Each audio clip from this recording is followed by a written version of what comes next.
Welcome to epic पौराणिक tales.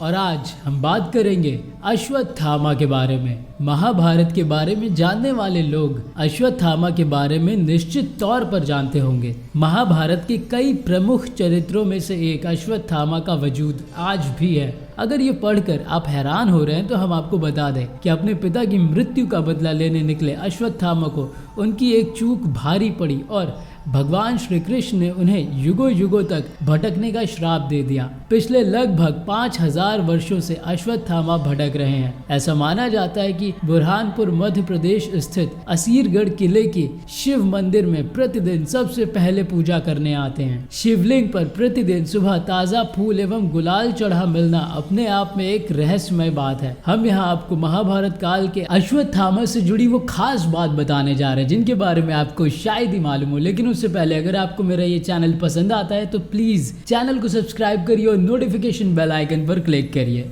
Ashwatthama Mahabharat काल अर्थात द्वापर युग में जन्मे थे। उनकी गिनती उस युग के श्रेष्ठ योद्धाओं में होती थी। वे गुरु द्रोणाचार्य के पुत्र व कुरु वंश के राजगुरु कृपाचार्य के भांजे थे। द्रोणाचार्य ने ही कौरवों और पांडवों को शस्त्र विद्या में पारंगत बनाया था। महाभारत के युद्ध के समय गुरु द्रोण ने हस्तिनापुर राज्य के प्रति निष्ठा होने के कारण कौरवों का साथ देना उचित समझा। अश्वत्थामा भी अपने पिता की भांति शास्त्र व शस्त्र विद्या में निपुण थे। पिता पुत्र की जोड़ी ने महाभारत के युद्ध के दौरान पांडवों की सेना को छिन्न भिन्न कर दिया था। पांडव सेना को हतोत्साहित देख श्री कृष्ण ने द्रोणाचार्य का वध करने के लिए युधिष्ठिर से कूटनीति का सहारा लेने को कहा। इस योजना के तहत युद्ध भूमि में ये बात फैला दी गई कि अश्वत्थामा मारा गया है। जब द्रोणाचार्य ने धर्मराज युधिष्ठिर से अश्वत्थामा की मृत्यु की सत्यता जाननी चाहिए तो युधिष्ठिर ने जवाब दिया कि अश्वत्थामा हतो नरो व कुंजरो व अर्थात अश्वत्थामा मारा गया है, लेकिन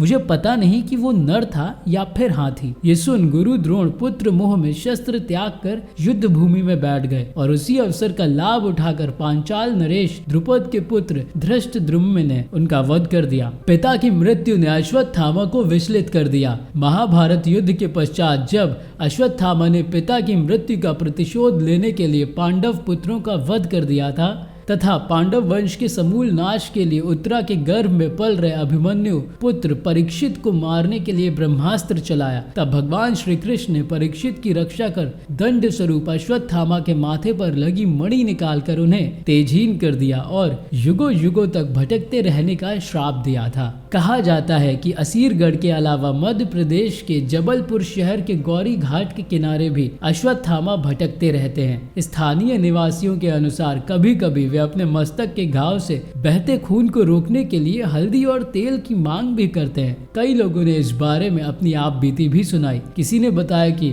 उनके दादा ने उन्हें कई बार वहां अश्वत्थामा को देखने का किस्सा सुनाया है। तो किसी ने कहा जब वे मछली पकड़ने वहां के तालाब में गए थे तो अंधेरे में उन्हें किसी ने तेजी से धक्का दिया था। शायद धक्का देने वालों को उनका वहां आना पसंद नहीं आया। गांव के कई बुजुर्गों की माने जो एक बार अश्वत्थामा को देख लेता है उसका मानसिक संतुलन बिगड़ जाता है। किले में स्थित तालाब में स्नान करके अश्वत्थामा शिव मंदिर में पूजा अर्चना करने जाते हैं। कुछ लोगों का कहना है कि वे उतावली नदी में स्नान करके पूजा के लिए यहाँ आते हैं। आश्चर्य की बात यह है कि पहाड़ की चोटी पर बने किले में स्थित ये तालाब बुरहानपुर की तपती गर्मी में भी कभी सूखता नहीं। तालाब के थोड़ा आगे गुप्तेश्वर महादेव का मंदिर है। मंदिर चारों तरफ से खाइयों से घिरा है। किंवदंती के अनुसार इन्हीं खाइयों में से एक गुप्त रास्ता बना हुआ है जो खांडव वन से होता हुआ सीधे मंदिर में निकलता है। इसी रास्ते से होते हुए अश्वत्थामा मंदिर के अंदर आते हैं। भले ही इस मंदिर में कोई रोशनी और आधुनिक व्यवस्था ना हो,